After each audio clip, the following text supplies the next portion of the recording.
Le débat politique du jeudi, Mathieu Slama, Simon Mos. Bonjour et merci à tous les deux d'être avec nous. Mathieu Slama, vous êtes essayiste. Simon Mos, vous êtes le fondateur du média InPlus sur Instagram. Et c'est l'environnement géopolitique qui va nous préoccuper aujourd'hui, alors qu'un sommet européen extraordinaire s'est ouvert ce midi à Bruxelles. Le ton était grave hier soir du côté du chef de l'État. Emmanuel Macron s'exprimait devant les Français sur les enjeux et les périls de la nouvelle ère ouverte par l'arrivée au pouvoir de Donald Trump aux États-Unis et sa politique à l'égard de l'Ukraine et de la Russie. Pour démarrer, messieurs, est-ce que vous avez trouvé le président bon dans cet exercice très solennel? Est-ce qu'il a eu raison d'alerter sur, je cite, cette menace russe qui ne semble pas connaître de frontières? Mathieu, pour démarrer.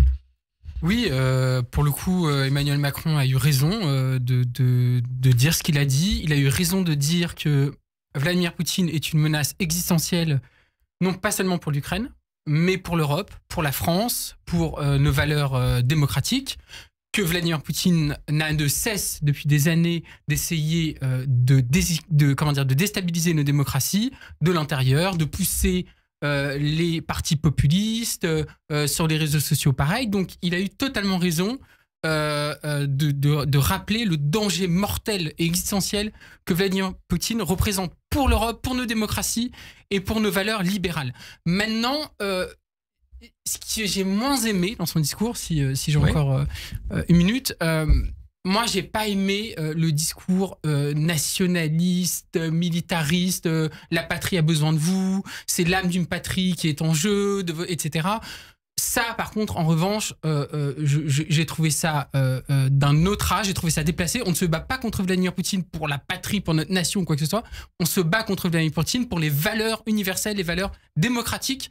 Et voilà, ça c'est le petit bémol que je fais par rapport à son discours, parce que c'est quelque chose qui m'a un petit peu inquiété, quoi. Simon, est-ce que vous partagez ce bémol exprimé par Mathieu? Et puis, est-ce que, de manière plus générale, vous considérez que la France est aujourd'hui en guerre contre la Russie? Alors, je ne partage pas le bémol de Mathieu sur le discours nationaliste, sur l'appel au sentiment patriotique, parce que justement, le supplément d'âme. Moi, je souhaite justement que dans ce pays, on en parle plus, qu'on ravive cette flamme de la nation. Là où je rejoins Mathieu, c'est sur le constat qu'il pose sur Vladimir Poutine. Emmanuel Macron, dans ce genre d'exercice, donc l'allocution d'hier soir, est très bon de manière générale.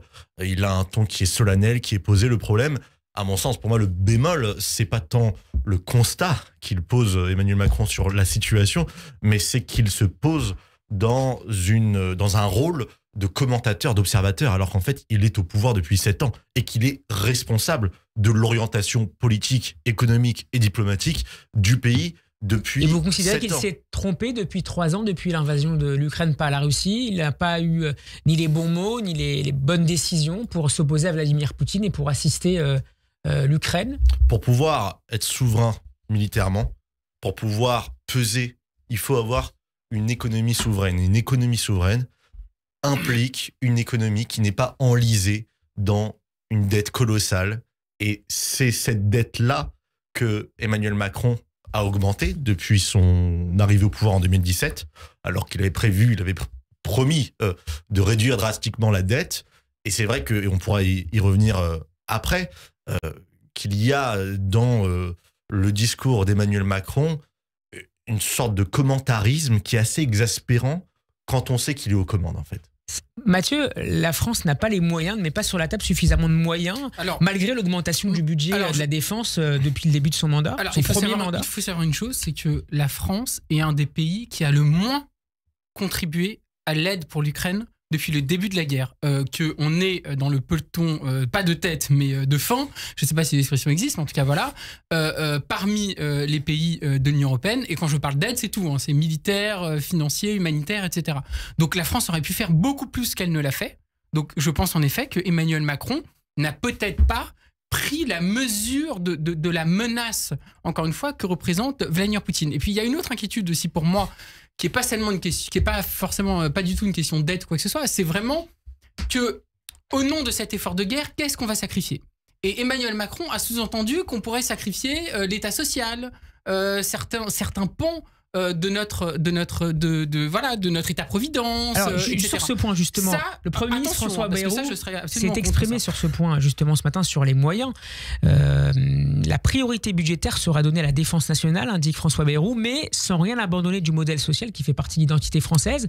Bon, en même temps, il va falloir faire des coupes, Simon. C'est de la dette, c'est la pensée sans augmenter les impôts par ailleurs, c'est ce qu'a dit Emmanuel Macron. C'est l'argent magique comme on le connaît malheureusement dans ce pays. Justement, c'est très intéressant parce que là, je pense qu'on va rentrer sur un débat de fond et de philosophie politique. Parce que hier, Emmanuel Macron et aujourd'hui, Sébastien Lecornu ont appelé de manière assez vague à un effort financier supplémentaire des Français pour renforcer la stratégie militaire de la France. Et je trouve que cette proposition, cet appel est lunaire. Et lunaire pour deux raisons. La première, c'est que si on demande aux Français de faire un effort financier pour renforcer la stratégie militaire du pays... Ça voudrait dire quoi concrètement? On a parlé par exemple d'utilisation de l'épargne des Français pour financer cet effort de guerre. Ça veut dire quoi? Ça veut dire que le budget actuel de l'État français ne suffit pas à assurer cette mission. Or, quelle est la mission première de l'État, de tout État digne de ce nom? D'où l'État tient-il sa légitimité? De la sécurité et de la défense. Sauf Simon que la configuration géopolitique a beaucoup évolué, ne serait-ce que depuis quelques semaines. Et ça, c'était pas forcément prévu il y a 3 mois. La situation économique de la France, elle s'enlise depuis des décennies. Mais les efforts supplémentaires n'étaient peut-être pas forcément prévus compte tenu du rapprochement un peu inattendu dans cette proportion. C'est exactement ça le problème, c'est un manque de vision. C'est un manque de vision, c'est les fameux dividendes de la paix. Et c'est en fait un État français qui a préféré dépenser l'argent qui était censé servir à la sécurité, à la défense, pour financer le service public, pour financer la culture, pour financer des associations d'extrême gauche, pour financer les aides aux étrangers, pour financer tout un tas de choses qui sont secondaires et absolument pas légitimes lorsqu'on sait qu'elles prennent de l'argent à la mission naturelle et première d'un État, à savoir la défense de ses citoyens. Trop de social, pas assez de sécuritaire, Mathieu? Non, n'importe quoi. Enfin, je veux dire, la mission première d'un État, c'est au contraire d'assurer l'égalité entre les citoyens, d'assurer que ceux qui sont les plus démunis ont de quoi vivre dignement. Pardon, mais ça, c'est au contraire les choses les plus stratégiques d'un État. Et j'ajoute une chose, c'est qu'en fait, en réalité, on voit bien ce qui se passe, c'est qu'à chaque fois qu'il y a des crises, à chaque fois qu'il y a la dette qui est sans cesse prise comme une sorte de cataclysme qui est sous nos têtes, alors qu'en réalité, un pays endetté, c'est pas du tout un problème en soi. En fait, on utilise tout ça pour casser l'État social, pour s'en prendre aux dépenses sociales, pour réduire encore plus les droits. Il y avait aussi des contraintes européennes budgétaires qui vont être écartées pour les efforts de défense. On réduit à chaque fois le peu de droits qu'on laisse encore aux personnes qui sont démunies, aux chômeurs, aux petits salaires, etc. Et en réalité, on voit bien ce qui se passe. C'est exactement le même discours là pour le discours d'Emmanuel Macron, c'est-à-dire au lieu d'aller voir là où est l'argent, c'est-à-dire chez les riches. Donc là, il faut une taxe spéciale guerre sur les riches. Évidemment, c'est la position de Marine Tondelier, par exemple, qui dit que s'il y a de l'argent à trouver, c'est chez les super riches qui ne payent pas leurs impôts, qui ont énormément d'argent et qui ont de plus en plus d'argent depuis des années, et notamment depuis la guerre en Ukraine, etc. Il faut une taxe sur les riches pour pouvoir financer, entre guillemets, cet effort de défense, etc. Mais en aucun cas casser l'État social et faire comme on fait depuis des années, c'est-à-dire sacrifier le peu qui nous reste d'État social sur l'autel des crises. Et ça, c'est insupportable. Sinon, une taxe sur les riches ponctuelle, le temps de financer cet effort de guerre supplémentaire, ça vous paraît envisageable? Alors, ça ne me paraît ni envisageable, ni souhaitable. C'est pas une question de pratique ou de pragmatisme. Et là où, pour le coup, on peut avoir une différence honnête, c'est que quand Mathieu dit que ces crises-là sont utilisées pour casser du social, pour casser les dépenses publiques obèses et excessives de l'État, eh bien, moi je dis que on devrait les remettre en cause, et on devrait remettre en cause l'État social, l'État interventionniste, indépendamment de ces crises. Mais c'est vrai que ces crises-là, comme toutes les crises, révèlent des choses, révèlent des fossés. C'est pas normal que les Français payent des milliards et des milliards d'euros pour la culture, pour le cinéma. C'est pas important la culture et le cinéma. Le truc, c'est moins important que l'armée. Ah oui. Et je pense qu'on peut les financer. La culture est moins importante que l'armée. Bien sûr. Bah, c'est un discours qui est donc là, il très faut sacrifier dans les subventions culturelles. C'est un discours qui est étonnant pour vous. C'est grave. Bien sûr. Il faut sacrifier l'anti-intellectualisme. Et d'ailleurs, c'est mais intéressant. je peux le payer avec ma propre poche, l'intellectualisme. Le retour de l'anti-intellectualisme aujourd'hui contre la culture, contre les intellectuels, contre les universitaires, etc. Notamment à droite et à l'extrême droite. C'est contre l'intellectualisme. Je trouve que c'est un peu ça. Vous savez qu'il y a un truc qui s'appelle. Alors il y a un truc magique qui s'appelle l'argent. Et rien pour la culture, bah pardon, mais c'est un discours qui moi je trouve est anti-humaniste et assez dangereux. C'est pas grave parce que moi c'est ce que je pense. Et en plus il y a un truc qui vous aura pas échappé, c'est que dans le monde il existe quelque chose qui s'appelle l'argent privé. Donc si vous voulez financer les Césars, si vous voulez financer les médias woke et les mises en scène complètement d'extrême gauche, faites-le avec votre argent, pas avec l'argent des Français. C'est le point wokisme donc si qu'on attend.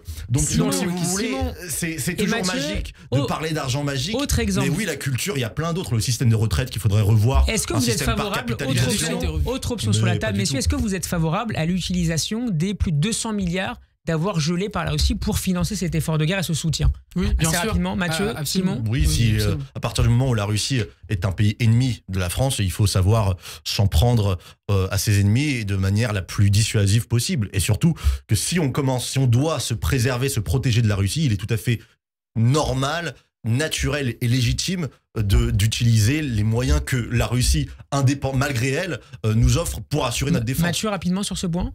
Oui, non, moi je pense que absolument, il faut non seulement geler mais confisquer les avoirs russes, qu'il faut accroître la pression économique sur la Russie.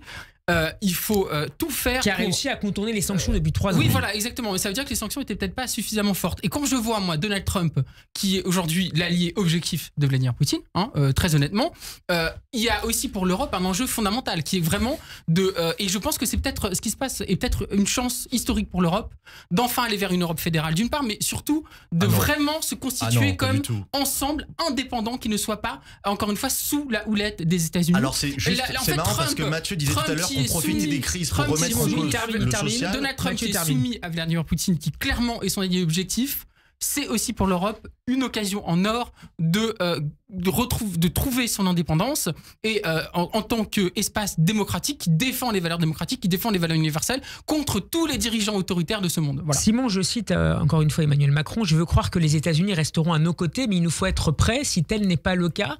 Est-ce que vous considérez qu'à terme, les États-Unis pourraient être un rival, un adversaire résolu des Européens et que face à cela, il faudrait développer ce qu'a proposé Mathieu à l'instant, une Europe fédérale, notamment en matière de défense? Alors, il y a deux choses. La première, c'est la position des États-Unis. Seul l'avenir nous dira quelle orientation stratégique les États-Unis adopteront vis-à-vis de la France et de l'Europe. Les premiers signes ne sont pas très encourageants, notamment en termes de douane. Pas encourageants du tout. Les droits de douane. Mais de là à parler d'ennemis, je pense qu'il faut... D'adversaires, je ne vais pas parler d'adversaires. De rival, d'adversaires, ça fait 2 siècles que les États-Unis sont nos alliés, les alliés historiques de la France, et je pense que dans tous les couples et dans toutes les amitiés, il existe des moments de crise, ce qui ne veut pas non plus dire qu'on va devenir ennemis. Et je l'espère parce que les États-Unis sont l'un des piliers de la civilisation occidentale aujourd'hui actuelle. Maintenant, quand Mathieu disait tout à l'heure que souvent on utilisait les crises de ce genre pour remettre en cause l'État social, ce que je fais tout à fait et de manière assumée, Mathieu, à son tour, utilise cette crise pour renforcer l'idée, un projet politique qui est celui d'une Europe fédérale. Moi, je pense que l'Europe fédérale, par définition, est une trahison à la nation. Encore faut-il croire en la légitimité de l'État-nation, ce que je ne pense pas être le cas pour Mathieu. Mais à mon sens, nous sommes des nations et on le voit bien que lorsque la question de la guerre est remise sur la table, ce qui compte, ce ne sont pas les valeurs démocratiques ni les chimères de l'universalisme. Ce qui compte, c'est celui qui a l'épée. Et c'est pas pour rien que la Grande-Bretagne, qui n'est plus dans l'Union européenne, est réintégrée dans le cercle de discussion. Parce que c'est pas seulement une question d'Union européenne, c'est une question de qui a les armes, qui peut peser. Un dernier mot pour Mathieu. Moi, je suis en désaccord total. Je pense que les États-Unis sont aujourd'hui des ennemis de la France. D'ailleurs, Donald Trump le dit lui-même. Que aujourd'hui Trump et Poutine sont des représentants d'une internationale réactionnaire d'extrême droite. C'est faux de dire. Une internationale réactionnaire d'extrême droite sont des dirigeants autoritaires qui se foutent éperdument de l'état de droit, des valeurs démocratiques, des minorités, etc., etc. Et je note, pour finir, que le Rassemblement national ou Éric Zemmour, qui défendent aujourd'hui Trump, notamment dans son altercation inadmissible et l'humiliation de Trump, de Zelensky, voir des gens qui se prétendent patriotes défendre des dirigeants autoritaires qui ouvertement menacent l'Europe, menacent la France et menacent nos valeurs démocratiques. Je trouve ça extrêmement intéressant et on voit à quel point ces gens-là, l'extrême droite, le Rassemblement national ou Éric Zemmour, Reconquête, sont des patriotes de pacotille. Voilà, et c'est important de le dire. C'est révélateur. Merci beaucoup Simon Mos, Mathieu Slama d'avoir été avec nous. On peut vous retrouver sur notre chaîne YouTube et sur les réseaux sociaux. À la semaine prochaine. À la semaine prochaine.